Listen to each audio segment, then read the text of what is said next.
So I went over a little reminder of Dante's Divine Comedy because Dave and I had talked about it a little bit, but I'm not sure how good his memory was on it. And it's always good to give the perspective that I'm trying to unfold so that the greater idea comes to view. And my friend, another friend, came over, James, and I don't think he has come across it. So I wanted to go over it a little bit, and basically it was, I told them, all the great minds were in hell. Dante went through purgatory into hell, and then up through the devil to the highest most high.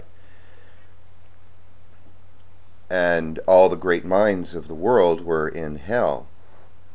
And we were listening to the Desolation Row, and one of the last lines in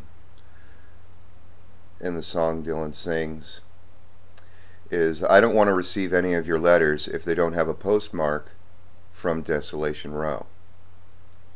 And I was trying to tell him, the Divine Comedy is that the greatest things in the world are in the world.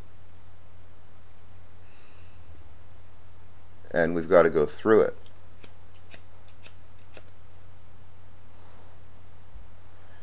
In relation to his enabling and his fright of not being able to rely on these old modes of behavior that have gotten him through previous phases in his life, no longer being operative, because I really think he's reached a point in his life where he's done all the suffering. He has crucified himself enough. He can be his own person. But that doesn't mean we become an egomaniac. And I think he has this remnants, these leftovers of the enabling behavior that are trying to survive, that when we try to go and do our own thing, we become egotistical and maniacal, because we've often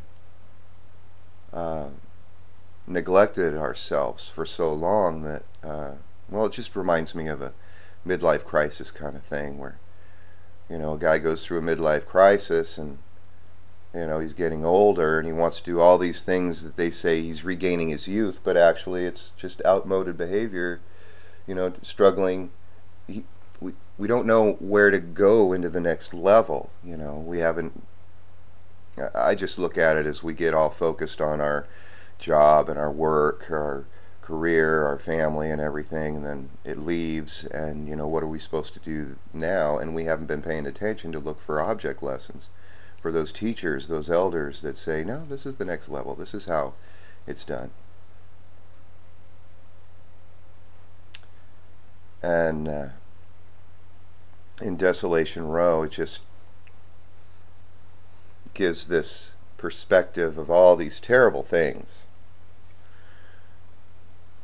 in a rather comedic way. I think one part of a line says, Einstein was dressed up like Robin Hood, and his best friend was a monk who was jealous. Something like that. A jealous monk.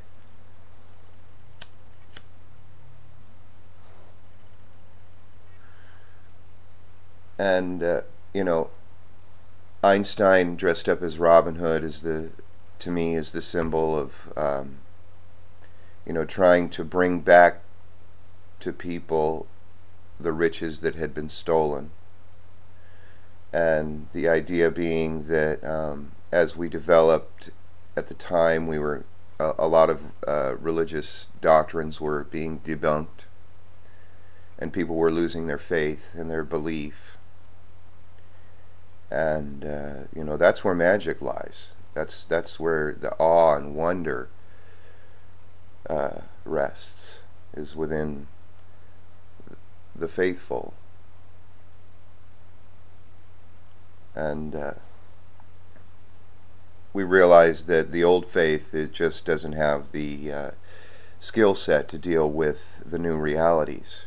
It can be run all over, used up, abused, manipulated, turned into serfs,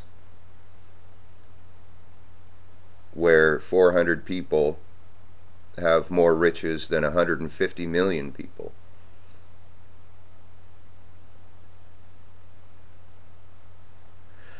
And you know, it's this shame and blame kind of thing is clouds the waters, because the people who are making all this money don't necessarily keep in the forefront of their consciousness. I'm sure some do, but the majority of them, I'm sure they don't keep in the forefront of their consciousness that we're screwing 150 million. I think I'll try and get 10 more million people to be screwed. You know, I think they just sort of fall into these roles, and that's to the point of the song.